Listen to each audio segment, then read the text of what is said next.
Soul Brothers Podcast presents.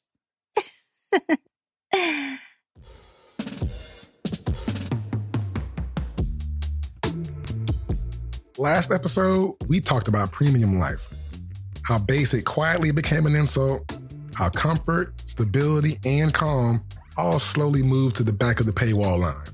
But today, we're going deeper, because once culture convinced us premium was necessary, premium needed a way to collect. And that's where subscriptions came in. They came in monthly, quietly, automatic, and invisible. I mean, we didn't wake up one day owning nothing. We just stopped noticing when things stopped being ours. Music, shows rotate in and out, features get downgraded, and access expires. And somehow, this all feels normal.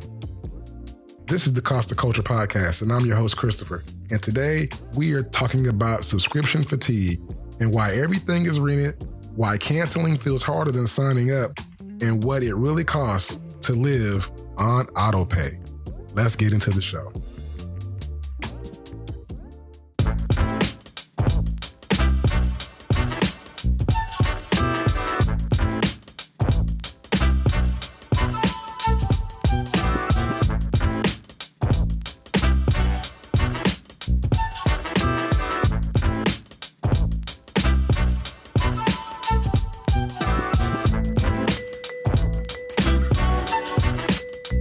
You are now listening to the Cost of Culture. Welcome back to the Cost of Culture Podcast, the show where we just don't talk about culture, we talk about what it costs to participate in it. And a lot of times that cost ain't money. It's time, attention, energy, peace of mind, identity, and sometimes self-security. This is episode 8. And if you heard episode 7, The Price of Premium, this is kind of a continuation episode on that. Episode 7 asks the question, why does stability cost extra now? Episode 8 is going to ask, once you upgrade, why do you never stop paying? And if you want to continue the conversation after the show, please follow me at the Cost of Culture podcast page on IG at The Real Cost of Culture. And real talk, before I get into this episode, I want to say thank you for listening, thank you for sharing the episodes, and thank you for all your feedback, because you help shape this show and make it better. And I really appreciate that. So now all that's out of the way, let's get into it. There was a time when buying meant closure. You paid once, you owned it, it was done. Now, payment is just the beginning. Music became streaming, movies became rotating catalogs, software became subscription, transportation became monthly payments, even clothes have payment plans now. Ownership got reframed as clutter, responsibility, old-fashioned, and even inconvenient. Access also got reframed as freedom. But access isn't freedom. Access is permission. And if you know permission, permission can always be revoked. And if you really think about it, ownership used to give us peace. You bought something, you used it, you were done thinking about it. Now nothing feels finished.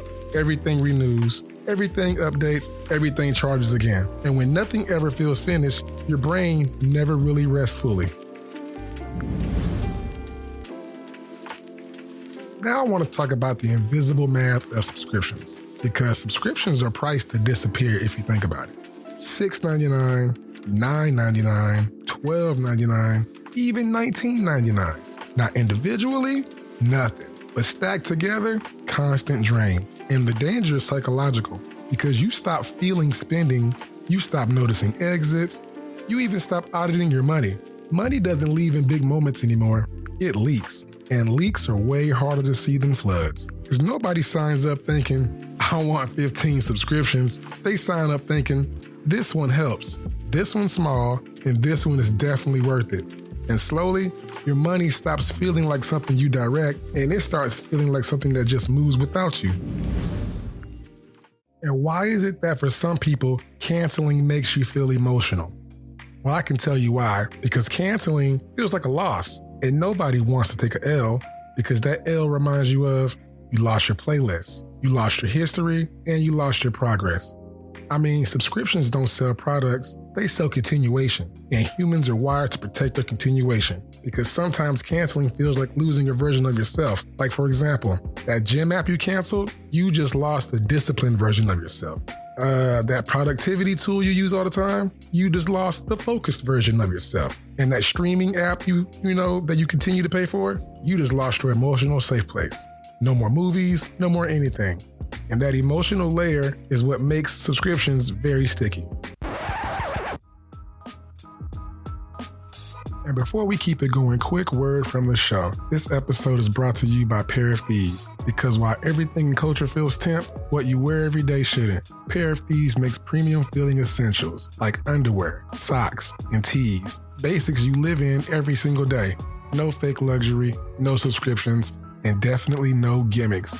Just quality materials that last and feel good every single day. And listeners of the Cost of Culture podcast get 15% off their first order. Just use promo code BC-ChristopherH368. That's BC-ChristopherH368 for 15% off your first order, because not everything needs a monthly fee. Now let's get back to the show.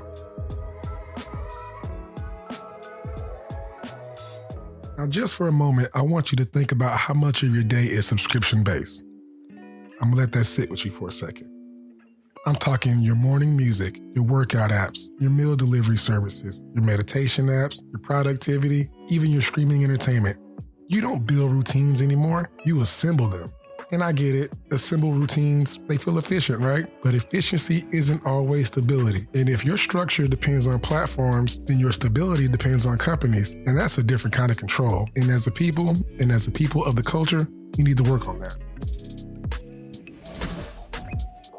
Life changes fast. And when life hits, subscriptions don't pause. Emergencies happen, burnout happens, layoff happens. Subscriptions don't adjust, they just keep charging. And that's where subscription culture feels heavy, because life is flexible, subscriptions aren't.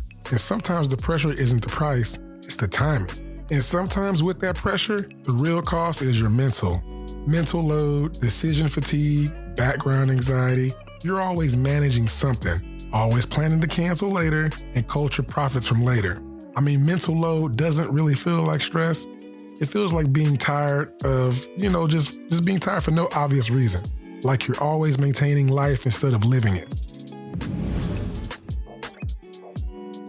So to kind of backtrack real quick before I pull this to an end, ownership gave us closure, control, longevity, and security. Subscriptions, on the other hand, gave us access, convenience, updates, and non-needed obligations. Because ownership gave us, something rare. They gave us stillness. And subscriptions gave us motion. And I get it, motion's the new thing that's hot right now. But sometimes motion isn't always progress. Motion is just living through the motions sometimes. Again, subscription fatigue isn't about canceling everything. It's about awareness. Asking, do I need this, or am I afraid to lose this? Episode 7 showed us why premium became necessary. This episode showed us what necessity costs. Because when everything is rented, nothing ever feels secure. And culture doesn't need you to own things, it just needs you to keep paying for them. This has been episode 8 of the Cost of Culture podcast, and I am your host, Christopher. And seriously, from the bottom of my heart, thank you for listening. Thank you for sharing. Thank you for your conversations, and thank you for your feedback, because your feedback helps shape this show. It also helps me grow, and it also helps me make this show better. And if you want to continue the conversation, you can follow me on Instagram at The Real Cost of Culture. Peace.